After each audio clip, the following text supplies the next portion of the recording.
সম্মানিত উপস্থিতি, আজকের এই জুমার খুতবা আসলে আমার কাছে আপনাদের সামনে কোনো বক্তব্য নয়। আমি কোনো নির্দিষ্ট বিষয়ের ওপর কিছু কথা আপনাদের সামনে ঝেড়ে চলে যাব এই উদ্দেশ্যে আসেন। আজকের জুমার খুতবা হচ্ছে আমার হৃদয়ে নির্গত কিছু কথা, হৃদয় থেকে বের হওয়া কিছু কথা, যে কথাগুলো আমি আপনাদের হৃদয় পর্যন্ত পৌঁছে দিতে চাই। আপনাদের সন্তান হিসেবে, আপনাদের কারো ভাই হিসেবে, আপনাদের কারো দিনী ভাই হিসেবে আমার হৃদয়ের যে কথাগুলো আছে এই কথাগুলো আপনাদের হৃদয় পর্যন্ত পৌঁছানোই আজকে জুমার খুতবার মূল উদ্দেশ্য। জুমার খুতবা থেকে চলে যাওয়ার পরে আজকে যা শুনবেন সেটা নিয়ে আপনি রুমে বসে চিন্তা ভাবনা করবেন, এইটা আমার একান্ত অনুরোধ। আজকে জুমার খুতবায় আমি একটা প্রশ্ন দিয়ে জুমার খুতবা শুরু করি, সেটা হচ্ছে যে আপনি এই দুনিয়ার জন্য কি কি করেছেন, তার বিনিময়ে এই দুনিয়া আপনাকে কি কি দিয়েছে, আর আপনি আপনার প্রতিপালকের জন্য কি কি করেছেন, তার বিনিময়ে আপনাকে আপনার প্রতিপালক কি কি দিয়েছে।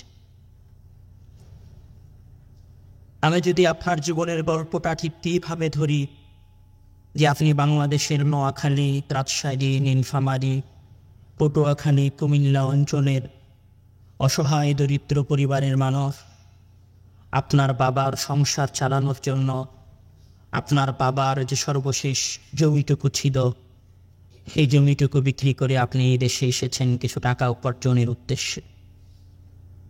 আমি যদি আপনার জীবনের গল্পটা এইভাবে বলি যে আপনি দেশে কিছু ব্যবসা বাণিজ্য করেছিলেন, সেই ব্যবসা বাণিজ্য করে 2-4 লক্ষ টাকা ইনকাম করেছিলেন, সেই 2-4 লক্ষ টাকার সাথে মানুষের কাছ থেকে আর 5-6 লক্ষ টাকা ধার নিয়ে আপনি সৌদির বুকে এসেছিলেন কিছু সুখের আশায়, কিছু পরিতৃপ্তির আশায়, জীবনটাকে একটু ভালো করার আশায়। আমি যদি আপনার জীবনের গল্পটাকে এভাবে বলি যে আপনার বাবার সর্বশেষ যে সম্বলটুকু ছিল, ভিটা বাড়ির যে ভিটা মাটি ছিল, সেই ভিটা মাটিটুকু বিক্রি করে 5-6 লক্ষ টাকা জমা করে আপনি এই দেশে এসেছেন আপনার পরিবারের হাসির জন্য, আপনার স্ত্রীর মুখের হাসির জন্য, আপনার সন্তানের মুখের হাসির জন্য। এটা আপনার জীবনের প্রথম অংশের গল্প। আর আমি যদি আপনার জীবনের দ্বিতীয় অংশের গল্প বলি, তাহলে আপনার জীবনের তৃতীয় অংশের গল্পটা হচ্ছে অনেকটা এরকম যে আপনি সৌদিতে বিগত 5-6-7-8 বছরে, আপনাদের অনেকের জীবনের সাথে এই জীবনের গল্পের মিল আছে। বিগত 5-6-7-8 বছরে আপনি লক্ষ লক্ষ টাকা বাসায় পাঠিয়েছেন। 5-6 বছর পরে যখন বাসায় গেছেন তখন আপনি দেখছেন আপনার ওই টাকায় আপনার ভাইয়ের বিয়ে হয়েছে, আপনার ওই টাকায় আপনার বোনের বিয়ে হয়েছে, আপনার ওই টাকা দিয়ে আপনার বাবা মা জমি জায়গা কিনেছে, সেই জায়গাগুলো সব তাদের নামে কিনেছে। আপনি যখন দেশে গেছেন তখন আপনি দেখেছেন যে আসলে আমার কাছে তো কোনো কিছুই বাঁচেনি, নিঃস্ব হয়ে সৌদি গেছিলাম, 6-7 বছর পরে দেশে এসেছি একই রকম নিঃস্ব। তখন আপনার মনে হয়েছে যে আবার সৌদি যাওয়া প্রয়োজন, তখন আবার সৌদি এসেছেন। আমি যদি আপনার জীবনের গল্পটা এভাবে বলি, আপনার জীবনের দ্বিতীয় অংশের গল্পটা যে আপনি আপনার গ্রামের সবচেয়ে সুন্দরী মেয়েকে বিবাহ করে বিদেশি নাগরিক হওয়ায়, প্রবাসী হওয়ায় আপনার গ্রামের সবচেয়ে সুন্দরী রমণীকে বিয়ে করে এনেছিলেন। বিয়ে করে আনার পরে আপনার যত টাকা পয়সা হয়েছে আপনি সব ইনকাম করে আপনার স্ত্রীর হাতে দিয়েছেন। একদিন ফোনে শোনেন যে আপনার স্ত্রী আপনার সাথে সম্পর্ক ত্যাগ করে আর একজনের হাত ধরে পালিয়ে গেছে। এটা আমাদের প্রবাসী ভাইদের জীবনের গল্প। আমি যদি আপনার জীবনের তৃতীয় অংশের গল্প বলি, তাহলে আপনার জীবনের তৃতীয় অংশের গল্পটা হচ্ছে এরকম যে আপনার ঘরে একটা ফুটফুটে সন্তান জন্মগ্রহণ করেছে। আপনি এখানে যা ইনকাম করেন সেই ইনকামের একটা টাকা, একটা অংশ আপনি আপনার সন্তানের জন্য পাঠান। সে একটা টাকা, সে একটা অংশ আপনি আপনার স্ত্রীর জন্য পাঠান। আপনি যখন সৌদি থেকে যান তখন আপনার জীবনের গল্পটা কীরকম তখন আপনার জীবনের গল্পটা হচ্ছে 23 করে আপনার যদি 46 কেজি ব্যাগ নিয়ে যাওয়ার অনুমতি থাকে, তাহলে সেই 46 কেজির ব্যাগ আপনার স্ত্রীর কসমেটিক্স, আপনার শ্বশুর শাশুড়ির, আপনার শালির, আপনার শালার, আপনার ভাইয়ের জিনিসপত্র দিয়ে পরিপূর্ণ। বিমানবন্দরে নামার পরে সবাই আপনাকে বুকে আঁকড়ে ধরে। বাসায় যখন যান তখন জিজ্ঞাসা শুরু হয় যে আমার জন্য কি এনেছো, আমার শালার জন্য, তোমার শালার জন্য কি এনেছো, তোমার শিলিকার জন্য কি এনেছো। তখন আপনার কাছে মনে হয় যে এই জীবনে যা কিছু উপার্জন করলাম সবই মানুষ শুধু টাকা দিয়ে মূল্যায়ন করে, সবই মানুষ শুধু জিনিস দিয়ে মূল্যায়ন করে। তখন আপনার স্ত্রীর এই কথায়, আপনার সন্তানের দাবিতে, আপনার স্ত্রীর, আপনার শাশুড়ির জন্য, আপনার বাবা মায়ের জন্য কিছু নিতে আসার দাবিতে আপনার কাছে শুধু এইটা মনে হতে থেকেছে যে আমাকে হয়তো আরও বেশি টাকা উপার্জন করতে হবে। সৌদিতে আবার ফিরে এসেছেন। আগে এক টাইম ডিউটি দিতেন, 700 রিয়াল ইনকাম করতেন, পরে ডবল ডিউটি দিয়ে 1400 রিয়াল ইনকাম করেছেন। দিন রাত 24 ঘন্টা পরিশ্রম করেছেন, মাথার ঘাম পায়ে ফেলে। এই পরিশ্রম দিয়ে আপনি কি অর্জন করতে চেয়েছেন? দুনিয়া অর্জন করতে চেয়েছেন। কালকে আপনার যদি 1 টাকার প্রয়োজন ছিল, তাহলে আজকে আপনার 2 টাকার প্রয়োজন হয়েছে। কালকে 700 রিয়াল ইনকাম করতেন, আজকে 1400 রিয়াল ইনকাম করেন। 1400 রিয়াল ইনকাম করার পরে দেখছেন আপনার 2000 রিয়াল প্রয়োজন। 2000 রিয়াল যখন ইনকাম করেছেন তখন আপনি দেখছেন আপনার 3000 রিয়াল ইনকাম করার প্রয়োজন। মানে দুনিয়াকে আপনি যত অর্জন করার চেষ্টা করেছেন, দুনিয়ার প্রয়োজনীয়তা আপনার সামনে তত বেশি হতে থেকেছে। তো যত আপনি দুনিয়াকে অর্জন করতে থেকেছেন, আপনি তত আপনার জীবনের প্রকৃত লক্ষ্য উদ্দেশ্য থেকে দূরে যেতে থেকেছেন। রাসূল সাল্লাল্লাহু আলাইহি ওয়াসাল্লাম বলছেন, লা ইয়ামলাউ জাওফা ইবনি আদম ইল্লা তুরাব, নিশ্চয়ই আদম সন্তানের পেট পরিপূর্ণ করতে পারবে না কোনো কিছুই আদম সন্তানের পেটকে পূর্ণ করতে পারবে না মাটি ছাড়া। মৃত্যু পর্যন্ত এই দুনিয়া অর্জনের আপনি যা কিছু করছেন, আপনার সকল প্রচেষ্টাটাই হচ্ছে আপনার দুনিয়া অর্জনের প্রচেষ্টায়। এই প্রচেষ্টা, এই কথাগুলো বলে আমি আপনার কাছে যেটা জিজ্ঞাসা করতে চাচ্ছি, এই যে চেষ্টা, বিগত 15 বছর ধরে সৌদিতে আছেন, 15 বছরে কি আপনি আপনার পরিবারের সকলের মন পেয়েছেন? হৃদয়ে হাত দিয়ে বলতে হবে। নিজে চিন্তা করে বলেন যে আমি হৃদয়ে হাত দিয়ে বলছি, আমি আমার পরিবারের, আমার মায়েরও মন পেয়েছি, আমি আমার বইয়েরও মন পেয়েছি। আপনি পরিবারের সকলের ভালোবাসা অর্জন করতে পারেন। সকলের ভালোবাসা অর্জন করতে না পারায় দুনিয়া অর্জন আপনি ভেবেছেন যে সকলের ভালোবাসা অর্জন আমাকে করতেই হবে। এই অর্জন করার চেষ্টায় আপনি আরও বেশি রিয়াল অর্জন করতে থেকেছেন, হারাম ছাড়াই রিয়াল অর্জন করার চেষ্টা করেছেন। রাসূল সাল্লাল্লাহু আলাইহি ওয়াসাল্লাম আল্লাহ তাআলা বলেছেন যে ইকতারাবা লিন-নাসি হিসাবুহুম ওয়া হুম ফি গাফলাতিন মু'রিদুন মা ইয়াতিহিম মিন যাকারিন মিন রাব্বিহিম মুহতাসিন ইল্লা ইসতামাউহু ওয়া হুম ইয়ালআবুনা নাজিয়াতান কুলুবুহুম। যে মানুষের কাছে তার হিসাব নিকটবর্তী হয়েছে, মানুষের একটু কাছে যেতে শিখেছে, একটা করে দিন পার হচ্ছে। আপনার বয়স যদি 60 বছর হয়ে থাকে, তাহলে একদিন পার হলো মানে 7 বছরের একদিন কমলো। আপনার বয়স যদি 7 বছর হয়ে থাকে, 1 বছর পার হলো মানে আপনার জীবনে আরও 59 বছর আছে। যদি 2 বছর পার হয়ে থাকে, তাহলে আপনার জীবনে আর 58 বছর আছে। যদি 30 বছর পার হয়ে গিয়ে থাকে, তাহলে আপনার জীবনে আর 30 বছর আছে। 30 বছর পার হয়ে যাওয়ার পরেও আপনার অবস্থাটা কি? আপনি মৃত্যুর দিকে আগাচ্ছেন, কিন্তু আপনি আখিরাত বিমুখ। আপনি দুনিয়া নিয়ে ব্যস্ত। দুনিয়ার পিছনে ছুটতে ছুটতে আপনার কি এরকম মনে হচ্ছে যে আখিরাত আপনার কাছে কোনোদিন আসবে না, আপনি মারা যাবেন না? এই যে দুনিয়া হাসিরের এত চেষ্টা, এত প্রচেষ্টা, কোম্পানি আপনাকে একটা গাড়ি দিয়েছে, ওই গাড়ির একটা পার্টস ক্ষতি হয় 10 রিয়ালে, আপনি ওই পার্টসের জন্য লেখেন 50 রিয়াল। এই 50 রিয়াল লিখে আপনি কি অর্জন করতে চেয়েছেন? দুনিয়া অর্জন করতে চেয়েছেন। আপনার ওয়ার্কশপে যে লোকটা আছে, ওই লোকটা জানে যে আপনার গাড়িতে যে ক্ষতিটা হয়েছে সেটা 10 রিয়ালের, কিন্তু সে 10 রিয়াল না রেখে বলছে যে আমাকে তুমি এত টাকা দাও, আমি এটা 100 রিয়াল লিখে দিচ্ছি, তোমার 50 আমার 50। এটা কিসের চেষ্টা? দুনিয়া অর্জনের চেষ্টা। রাসূল সাল্লাল্লাহু আলাইহি ওয়াসাল্লাম বলছেন, তাহিসা আব্দুদ দিনারি ওয়া আব্দুদ দিরহামি ওয়া আব্দুল খামিসাতি নিশ্চয় নিঃস্ব হবে, হোঁচট খাবে, হতাশাগ্রস্ত হবে আব্দুদ্দিনার টাকা পয়সার গোলামেরা, অর্থ সম্পদের গোলামেরা। আমরা এই টাকা পয়সা অর্জন করতে করতে আমরা দুনিয়ার গোলাম হয়েছি। রাসূল সাল্লাল্লাহু আলাইহি ওয়াসাল্লাম বলেছেন, ওয়াইন উরতিয়া রাদিয়া, যদি 700 টাকার জায়গায় 1000 রিয়াল আসে সে খুশি হয়। ওয়া ইন লাম ইউতা সাখিতা, যদি 700 রিয়ালের জায়গায় 200 রিয়াল জরিমানা চলে আসে, সেই জায়গায় 500 রিয়াল টাকা সে পায়, সাখিতা, সে নারাজ হয়ে যায়। ওয়া ইযা শিকা ফালালতাকাশ, আর তার উপর সে যখন একবার বিপদগ্রস্ত হয় তখন আর বিপদ থেকে বের হতে পারে না। যখন সৌদি প্রথম এসেছিলেন তখন ভেবেছিলেন বাবা মায়ের মুখে 2টা খাবার তুলে দিতে পারাটাই মনে হয় আমার সুখ।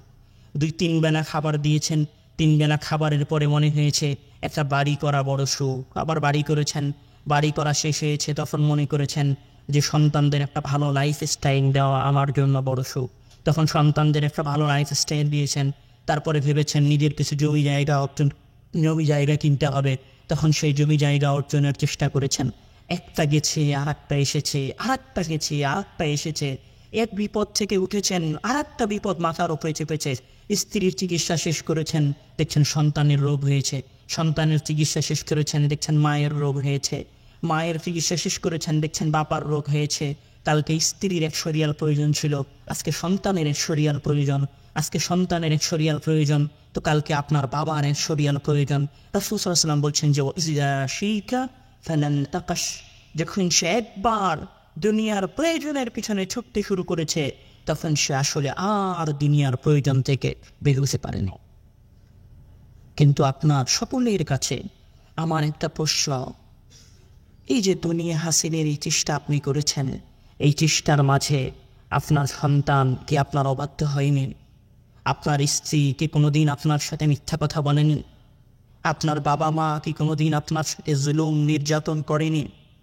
আপনার মনে হয় না এরকম যে আমার বাবা আমার সাথে এই বিষয়টা জুলুম করেছে? আপনার মনে হয় না যে আমার স্ত্রী আমাকে অমুক বিষয়ে মিথ্যা কথা বলেছে? আপনার মনে হয় না যে আমার সন্তান অমুক বিষয়ে আমার অবাধ্য হয়েছে? এই সব কিছুই মনে হওয়ার পরেও আপনি যে দুনিয়া অর্জন করছেন, এর মাঝে আপনার আখিরাত অর্জনের চেষ্টাটা কোথায়? এই যে আপনি দুনিয়া অর্জনের পিছনে ছুটছেন, 700 থেকে 1400, 1400 থেকে 2000 রিয়ালের পিছনে আপনি ছুটছেন, এই দুনিয়া অর্জনের চেষ্টার মাঝে আপনার আখিরাত পাওয়া, রবের কাছে পরকালীন জীবনে মুক্তি পাওয়ার চেষ্টাটা কোথায়?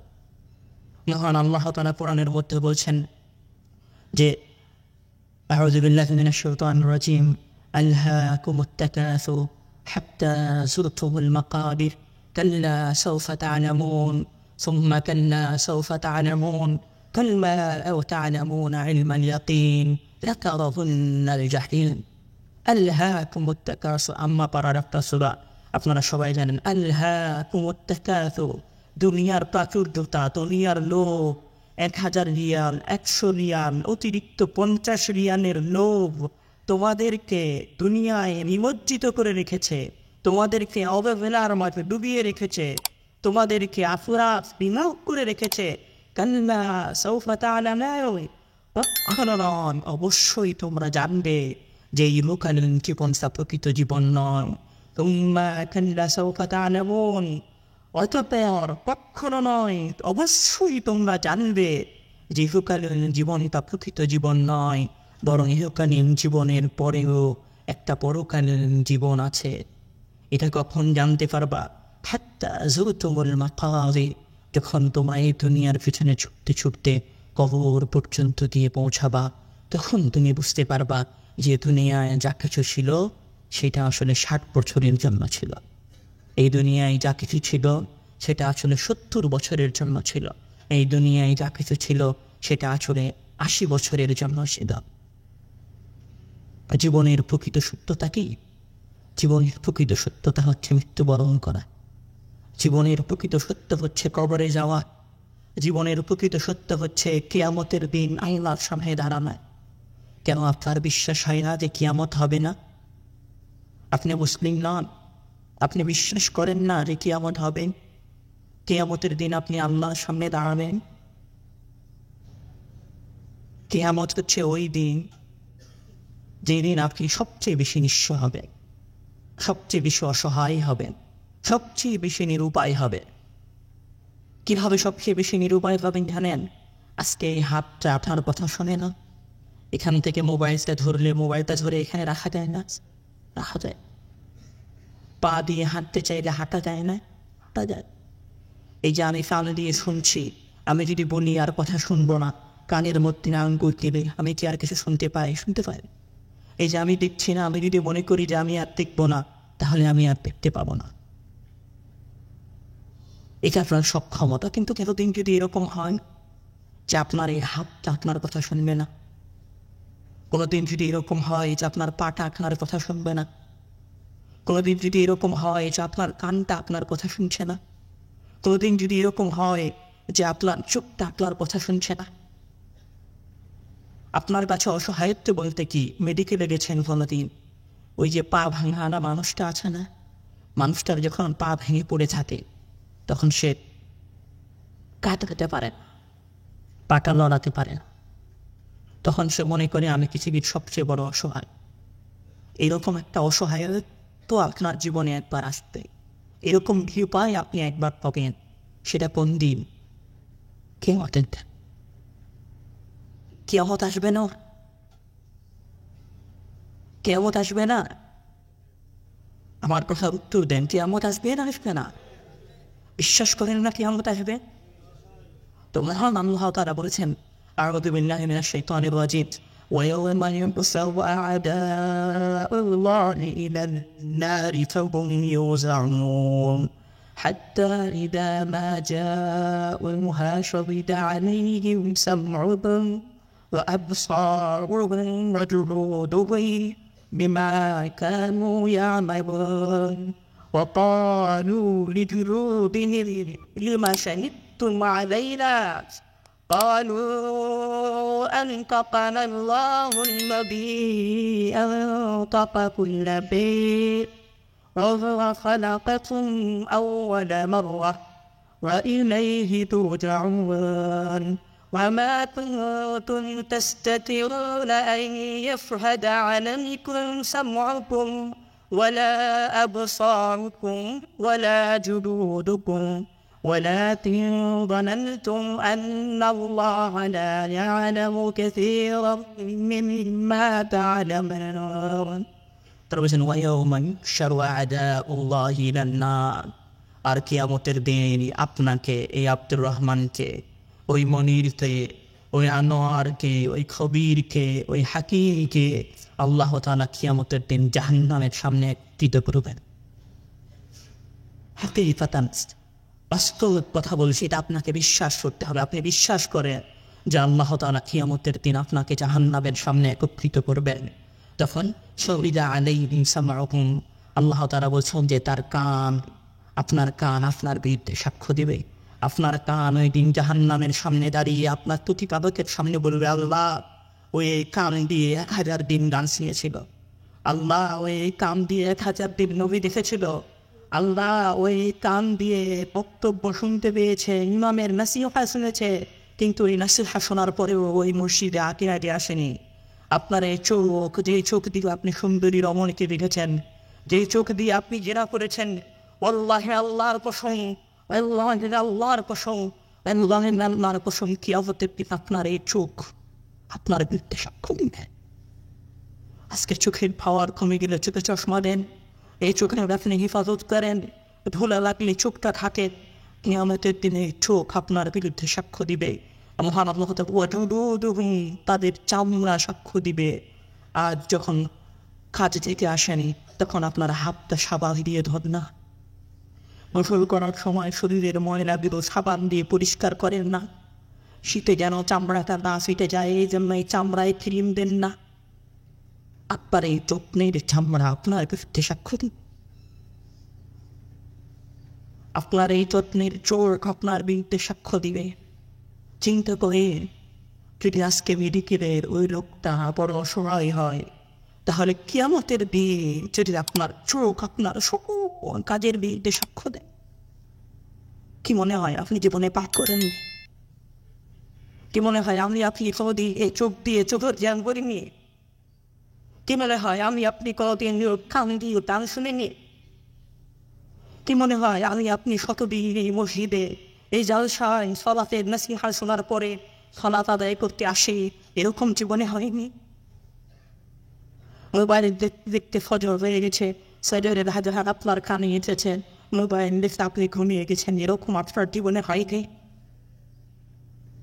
আপনার ওই চোখ, আপনার ওই কান, আপনার শরীরের এই চামড়া, প্যান্টস্ক্রিম লাগানো ওই চামড়া, চেয়ারের নকলি লাগানো মুখের ওই চামড়া, ডাব সাবান দিয়ে গোসল করা পরিষ্কার করা ওই চামড়া, নদীতে হিফাজত করা আপনার শরীরের এই কালো এই সাদা চামড়া কিয়ামতের দিন মহান আল্লাহ তাআলার কাছে আপনার বিরুদ্ধে সাক্ষ্য দিবে।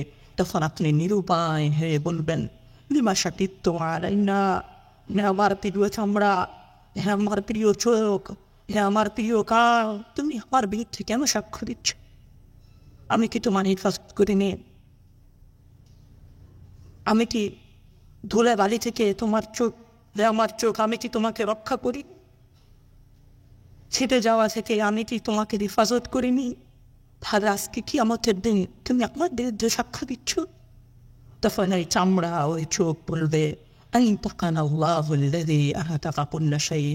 তুমি তো এই চোখের মালিক নও, তুমি তো এই কানের মালিক নও, তুমি তো এই চামড়ার মালিক নও, এই চামড়ার মালিক হচ্ছে আল্লাহ। উনি আমাকে বলেছে তোমার বিরুদ্ধে সাক্ষ্য দিতে, আমি এখন তোমার বিরুদ্ধে সাক্ষ্য দিচ্ছি। মহান আল্লাহ তাআলা আরো বলছেন, আল-ইয়াওমা নাখতিমু আলা আফওয়াহিহিম ওয়া তুকাল্লিমুনা আইদিহিম ওয়া তাশহাদু আরজুলুহুম বিমা কানু ইয়াকসিবুন। আল-ইয়াওমা নাখতিমু আলা আফওয়াহিহিম, আজকে আমরা মানুষের মুখ সেলাই করে দিব, আজকে আমরা মানুষের মুখের উপরে মেহর মেরে দিব।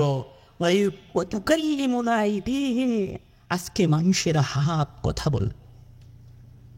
ওই যে ওই হাত দিয়ে ভাউচারে 20 টাকার জায়গায় 50 টাকা লেখে নিন, আল্লাহর কসম, আল্লাহর কসম, আল্লাহর কসম, কিয়ামতের দিন আপনার হাত সাক্ষ্য দিবে, বলবে আমি ওই 30 টাকা ভেরিয়ে দিচ্ছি।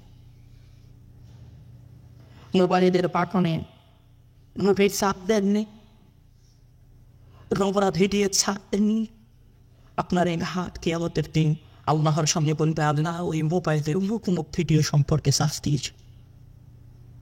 গ্রামে যখন ছিলেন, যুবক ছেলে স্কুল থেকে বের হয়ে সুন্দরী মেয়ের সাথে প্রেম করার জন্য পার্কে যান, যাত্রা দেখতে জানেন, সিনেমা দেখতে হলে জানেন, কিয়ামতের দিন আপনার এই পা আপনার বিরুদ্ধে সাক্ষ্য বলবে যে আল্লাহ ওই এতদিন সিনেমা দেখতে গেছিল, ওই এতদিন হলে গেছিল, ওই এতদিন মুভি দেখতে গেছিল, বিশ্বাস হয় না?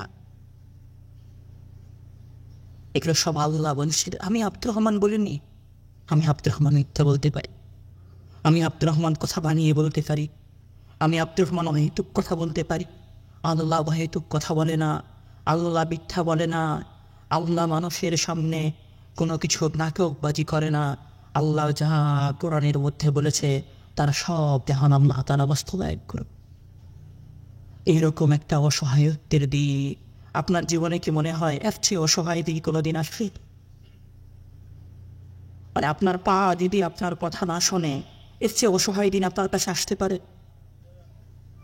আপনার চোখ যদি আপনার কথা না শোনে, এর চেয়ে অসহায় দিন আপনার কাছে আসতে পারে? আপনি এখানে এখন আপনার কাছে জীবনটা কি? এখন আপনার কাছে জীবনটা হচ্ছে জুমার খুতবা দিয়ে বের হয়ে স্ত্রীর সাথে একটু কথা বলা, স্ত্রীর সাথে কথা বলার পরে আসরের সালাত না আদায় করে শুয়ে যাওয়া। আপনার কাছে আপনার কাছে এই জীবনটা কি? 700 টাকার জায়গায় 1000 রিয়াল পাঠানো আপনার সন্তানের জন্য। আপনার জীবনের সবচেয়ে অসহায় সময় কিয়ামতের দিন। এই কিয়ামতের দিন আপনার ওই প্রিয় স্ত্রী আপনার পক্ষ নেবে। তো মনে হয় হৃদয়ের জিজ্ঞাসা করে, ওই যে মানুষগুলো পিছনে বসে আছেন, অবহেলায় 5 ওয়াক্ত সালাত আদায় করেননি বিগত সপ্তাহে, স্ত্রীর জন্য টাকা ইনকাম করেছেন, আপনার কি মনে হয় কিয়ামতের দিন আপনার স্ত্রী আপনার পক্ষ দিবে? আপনার সন্তান আপনার পক্ষ দিবে? হৃদয়ে হাত রেখে আপনি আপনার হৃদয়কে বলেন, হ্যাঁ হ্যাঁ আমার হৃদয়, কিয়ামতের দিন আমার স্ত্রী আমার পক্ষ নেবে, কিয়ামতের দিন আমার স্ত্রী তার নেকির একটা ভাগ আমারে দিবে, কিয়ামতের দিন আমার প্রিয় সন্তান আমার পাশে দাঁড়াবে, কিয়ামতের দিন আমার প্রিয় সন্তান আমাকে তার নীতি থেকে একটা অংশ দিবে, একথা আপনি হৃদয়ে হাত রেখে বলতে পারবেন না। মহান আল্লাহ তাআলা বলছেন যে সাবিরা জাআতিস সাআহ ইয়াউমা ইয়াসিরুল মারউ মিন আখিহি يوم يفر المرء من أخيه وأمه وأبيه وصاحبته وبنيه যেদিন কিয়ামত হবে, আপনার ফুটফুটে সন্তান আব্দুর রহমান নাম কত আদর করেন আপনি তাকে। কিয়ামতের দিন আপনি আপনার এই সন্তানের চেহারা দেখে বানাবেন। আপনার স্ত্রী আপনার গ্রামের সবচেয়ে সুন্দরী মহিলা, আপনি তারে জান প্রাণ দিয়ে ভালোবাসেন, 2 বেলার জানায় 1 বেলা খেয়ে তার জন্য আপনি 1000 রিয়াল পাঠান। কিয়ামতের দিন আপনি আপনার ওই স্ত্রী রেখে পালাবেন। বাংলাদেশে ইয়াউমা ইয়াফিরুল মারউ মিন আখিহি, সেই দিন মানুষ তার ভাইকে রেখে পালাবে। আজকে আপনার ভাইয়ের গায়ে যদি কেউ হাত তোলে, আপনি লাঠি সোটা বল্লম নিয়ে আপনার ভাইয়ের হেফাজত করতে দৌড়ে যান না কেন? কিয়ামতের দিন আপনি আপনার ভাইকে রেখে পালাবেন। আপনি আপনার মাকে দেখে পালাবেন। ও আবিহি, আপনি আপনার বাবাকে দেখে পালাবেন। ও সাহিবাতিহি, আপনি আপনার স্ত্রীকে দেখে পালাবেন। ও বানিহি, আপনি আপনার সন্তান সন্ততিকে দেখে পালাবেন। এটা আপনার জীবনের প্রকৃত বাস্তবতা। এই যে 2000 রিয়াল ইনকাম করছেন, এটা আপনার জীবনের প্রকৃত বাস্তবতা নয়। এই যে আপনি 3000 রিয়াল ইনকাম করছেন, এটা আপনার জীবনের প্রকৃত বাস্তবতা নয়। এই যে আপনি সালাত আদায় না করে মাঠে ক্যাম্পে কাজ করছেন, মাঠে কাজ করছেন, জামায়ায় কাজ করছেন, জেন্দার বিভিন্ন অঞ্চলে পরিষ্কার পরিচ্ছন্নতার কাজ করছেন, এটা আপনার জীবনের প্রকৃত বাস্তবতা নয়। আপনার জীবনের প্রকৃত বাস্তবতা হচ্ছে আজ থেকে 70 বছর পরে যেদিন আপনার চোখটা বন্ধ হয়ে যাবে, তার কিছুদিন পরে কিয়ামতের দিন আল্লাহ তাআলার সামনে আপনি দাঁড়াবেন। আপনার 60 বছরের পুরো আমলনামা শুরু থেকে নিয়ে শেষ পর্যন্ত আল্লাহর সামনে উপস্থাপন করা হবে। এটা আপনার জীবনের প্রকৃত বাস্তবতা। আপনার প্রিয় স্ত্রী আপনার থেকে পালাবে, আপনি তার থেকে পালিয়ে যাবেন, এটা আপনার জীবনের প্রকৃত বাস্তবতা। আপনার সন্তান আপনার নয়, এটা আপনার জীবনের প্রকৃত বাস্তবতা। আপনার কি মনে হয়, মানে আপনি এখন ভাবছেন আপনি হন ভাই আমাকে বেঁচিয়েছে, আমার বয়স 35 বছর, মৃত্যু আমরা কেউ চোখে দেখতে পাই না, মানে মারা যে যাবো এটা আমাদের কারো বিশ্বাস হয় না। কেন ভাই? আপনার দাদা যায়, আপনার দাদার বাপ মারা নেন, আপনার দাদার বাপেরা মারা যান, তার বাপেরা মারা যায়, রাওয়ান মারা যায়নি, নমরুদ মারা যায়নি, আজ সাময়িক পুত্র ধ্বংস হয়ে যায়নি, হিটলার মারা যায়নি, এত মারা যায়নি, আবু বকর রাদিয়াল্লাহু তাআলা আনহু মারা যান, বেঁচে আছেন, ওমর রাদিয়াল্লাহু তাআলা আনহু পৃথিবীর শাসক মারা যান, বেঁচে আছেন, মুহাম্মদ সাল্লাল্লাহু আলাইহি ওয়াসাল্লাম মারা যান, বেঁচে আছেন, তিনি ছেড়ে চলে গেছেন। আপনার শুধু চোখটা বন্ধ করেন আখিরাত শরীফ। আপনাদের মধ্যে অনেকের এরকম আছে যাদের বাপ মাও মারা গেছে, এবার আপনার পানি না। কি মনে হয় আপনার পানি না? আপনার জীবনটা যদি 100 বছর হায়াত তো আমাদের বাংলাদেশে হয়ই না। কত বছর হয়? 70, 80। এখানে ম্যাক্সিমাম লোকের বয়স 35 বছর, ম্যাক্সিমাম লোকের বছর 40 বছর। 40 বছর হলে আর কয় বছর আছে? 30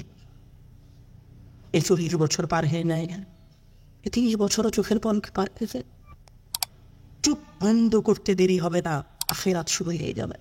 এই চোখ এখনো বন্ধ হতে পারে, এই চোখ আজকে জীবনের ঘুমের মধ্যেও বন্ধ হতে পারে, এই চোখ আগামীকাল রাতেও বন্ধ হতে পারে, এই চোখ আজ থেকে 30 বছর পরেও বন্ধ হতে পারে। তবে এই চোখ বন্ধ হবে, এই কথা সত্য। কি মনে হয় চোখ বন্ধ হবে না? মারা যাবেন না?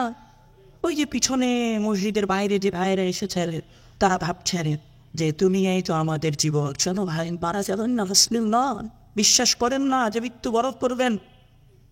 মহান আল্লাহ তাআলা বলছেন ولقد خلقنا الإنسان ونعلم ما توسوس به نفسه ونحن أقرب إليه من حبل الوريد إذ يتلقى المتلقيان عن اليمين وعن الشمال قعيد ما يلفظ من قول إلا لديه رقيب عتيد وجاءت سكرة الموت بالحق ذلك ما كنت منه تحيد ونعلم ما توسوس به نفسه হে আদম সন্তান, ওই যে পেছনে সলাতে আসা মানুষেরা, জুমার দিন দেরি করে আসা মানুষেরা, সলাৎ পরিত্যাগকারী মানুষেরা, অপকর্মে লিপ্ত হওয়া মানুষেরা, স্ত্রীর সাথে কথা বলতে বলতে সলাৎ ত্যাগ করা মানুষেরা, তোমরা শুনে রাখো, ওয়ানা'লামু মা তুওয়াসবিসু বিহি নাফসু,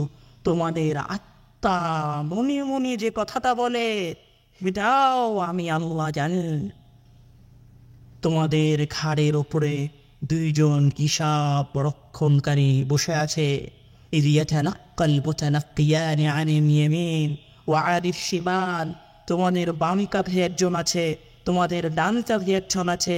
মা ইয়ালফিযু মিন কাওলিন ইল্লা লাদাইহি, তুমি এই মুখ দিয়ে যা উচ্চারণ করো, যদি কাউকে গালি দিয়ে থাকো, যদি কারোর বিরুদ্ধে কথা বলে থাকো, যদি কারোর বিরুদ্ধে গীবত করে থাকো, যদি কোনো নমনীর সাথে প্রেম করে থাকো, যদি কোনো তোমার মুসলিম ভাইকে কষ্ট দিয়ে থাকো, সব তুমি যা কিছু করেছ সব কিছু তোমার এই দুই কাঁধে বসা দুইজন মহান আল্লাহ তাআলার সৃষ্টি কি করছে? কি ভাবছেন আসরের সালাতে আসেননি? আপনার আল্লাহ জানে। হ্যাঁ, কি মনে হয় জানে না? জানে। আল্লাহ তো দেখছেনই, দেখার সাথে সাথে উনি পুরো প্রমাণ রেখেছেন আপনার, প্রমাণের খাতা।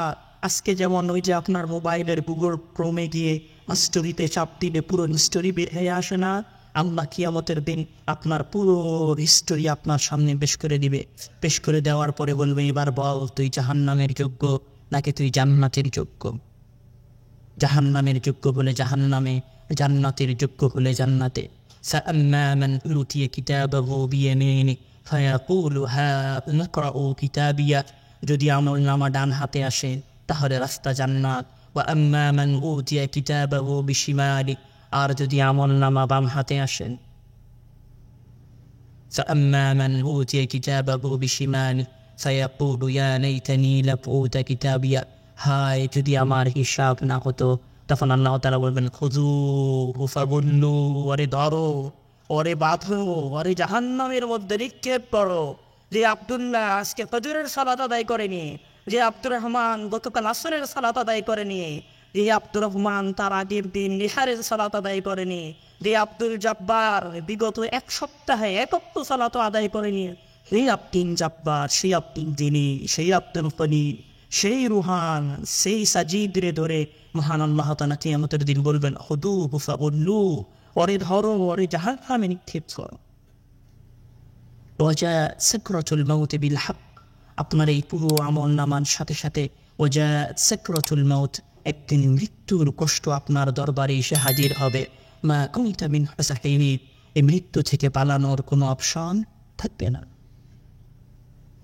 মহান আল্লাহ তাআলা আরো বলেছেন যে কুল্লু নাফসিন যায়িকাতুল মাউত ওয়া ইন্নামা তুওয়াফাউনা উজুরাকুম ইয়াওমাল কিয়ামা, কুল্লু নাফসিন যায়িকাতুল মাউত, পৃথিবীর সকল প্রাণওয়ালা প্রাণী, পৃথিবীর সকল প্রাণওয়ালা প্রাণী মারা যাবে।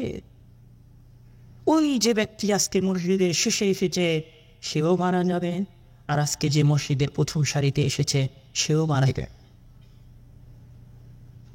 আপনি এই জুমার খুতবায় দেরিতে এসেছেন, ভাবছেন আজকে জুমার দিন 10 মিনিটে জুমার সালাত শেষ করে চলে যাব, আমি জিতে গেলাম। আপনি জিতে যাননি ভাই, আপনি হেরে গেছেন। আপনি আপনার আজীবনের চিরস্থায়ী যে জিন্দেগি, সেই জিন্দেগিতে হেরে গেছেন। এই মসজিদে শতদিন দাস হয়েছে, আপনি দাসের সময় ওই চায়ের স্তরে বসে চা খেয়েছেন, রুমে বসে গল্প করেছেন, নাসিহা শুনতে আসেননি, দিনের পথে ফিরতে আসেনি। আপনি ভেবেছেন আমি 10 মিনিট বাঁচালাম, আমার জীবনে আমি একটু গল্প করলাম, একটু আড্ডা দিলাম, আমি জিতে গেছি। আপনি জিতে যাননি ভাই, আপনি হেরে গেছেন। মহান আল্লাহ তাআলা বলছেন যে হাত্তা ইযা জাআ আহাদাহুমুল মাউত ক্বালা রাব্বি ইরজিউন লাআল্লি আ'মালু সালিহা। মহান আল্লাহ তাআলা বলছে যে তোমাদের কারো কাছে যখন মৃত্যু এসে উপস্থিত হবে তখন সে বলবে ক্বালা রাব্বি ইরজিউন, আল্লাহ তুমি একটু সময় দাও, একটু দুনিয়াতে ফিরে যা, একটু ইস্তেগফার করে। আল্লাহ কতদিন জোহরের সালাত মিস করেছি, কতদিন আসরের সালাত মিস করেছি, কতদিন জুমার সালাতে দেরি করে গেছি, কতদিন ইমাম 5 ওয়াক্ত সালাত আদায় করতে বলেছে শুনিনি, একটু ইস্তেগফার করি, একটু ক্ষমা চাই। মৃত্যু এসে গেলে আল্লাহ তাআলা 1 সেকেন্ডের জন্য আপনাকে ফুরসাত দিবে না। আজকের পুরো জুমার খুতবার সারমর্মে আপনাকে যেটা বলতে চাচ্ছিলাম, এটা হচ্ছে আপনার এই 7 বছরের জীবন প্রকৃত জীবন নয়। আপনার জীবনের আখিরাতটাই আপনার জীবনের প্রকৃত জীবন। মানুষ বাংলাদেশ থেকে 1.5 লক্ষ 2 লক্ষ টাকা খরচ করে এখানে হজ করতে আসে না, উমরা করতে আসে না। কেন উমরা করতে আসে? ইস্তেগফার করতে, ক্ষমা চাইতে আসে। কত কষ্ট করে মানুষ আসে। আর আপনার এই জেদ্দা থেকে আল্লাহর এই ঘর বাইতুল্লাহ 40 মিনিটের রাস্তা। কয়দিন গেছেন উমরা করতে? কয়দিন গেছেন আল্লাহর কাছে ক্ষমা চাইতে? আর মারা সাথে মারা যাওয়াটা আপনার জীবনের প্রকৃত সত্যতা, মারা যাওয়াটা আপনার জীবনের প্রকৃত বাস্তবতা। আপনি যে আজকে টাকা ইনকাম করছেন এটা আপনার জীবনের প্রকৃত সত্য নয়। আপনার জীবনের প্রকৃত সত্য হচ্ছে আজকে মসজিদে আপনি সালাত মিস করে থাকলে আপনার প্রতিপালকের কাছে আজ থেকে ৭০ বছর পরে হিসাব দিতে হবে। এটা আপনার জীবনের প্রকৃত বাস্তবতা। মানুষ কত কষ্ট করে কাবা করে আসে, আর আমরা 3 ভাইয়েরা সারাদিন চিন্তায় থাকি। 1 মাস 1.5 মাস 2 মাস পার হয়ে যায়, একবারও ওই কাবা করে যায় না, একবারও আল্লাহর কাছে ইস্তেগফার করছি, একবারও 5 ওয়াক্ত সালাত আদায় করার জন্য সংকল্প করি না। জেনে রাখলেন, যেদিন আপনি আপনার জীবনে সবচেয়ে বেশি অসহায় হবেন সেই দিন আপনার সন্তান আপনার সাথে থাকবে না, সেই দিন আপনার স্ত্রী আপনার সাথে থাকবে না। যে স্ত্রীর জন্য আজকে ডবল ডিউটি দিয়ে টাকা ইনকাম করছেন না, কিয়ামতের দিন সেই স্ত্রী আপনাকে ছেড়ে পালাবে। তার প্রমাণ আমি আপনারে দেইনি, তাহলে এটা আপনার জীবনের প্রকৃত বাস্তবতা না। এই দুনিয়ার পিছনে ছোটা ছেড়ে দিয়ে, এই দুনিয়ার লালসার পিছনে এত না হয়ে পাশে আল্লাহর ঘর আছে, আসেন ইস্তেগফার করি, আল্লাহর দিকে ফিরে যাই। মহান আল্লাহ তাআলা আমাদের প্রত্যেককে তার পথে তার দিকে ফিরে যাওয়ার তৌফিক দান করুক। আমাদেরকে 5 ওয়াক্ত সালাত আদায় করার তৌফিক দান করুক। আমাদেরকে আগে আগে মসজিদে আসার তৌফিক দান করুক। আমাদের যে সমস্ত জালসা হবে সে সমস্ত জালসা থেকে মহান আল্লাহ তাআলা আমাদেরকে নসিহা গ্রহণ করার তৌফিক দান করুক। আল্লাহুম্মা আমিন। ওয়া আসিরু দাওয়ানা আলহামদুলিল্লাহি রাব্বিল আলামিন।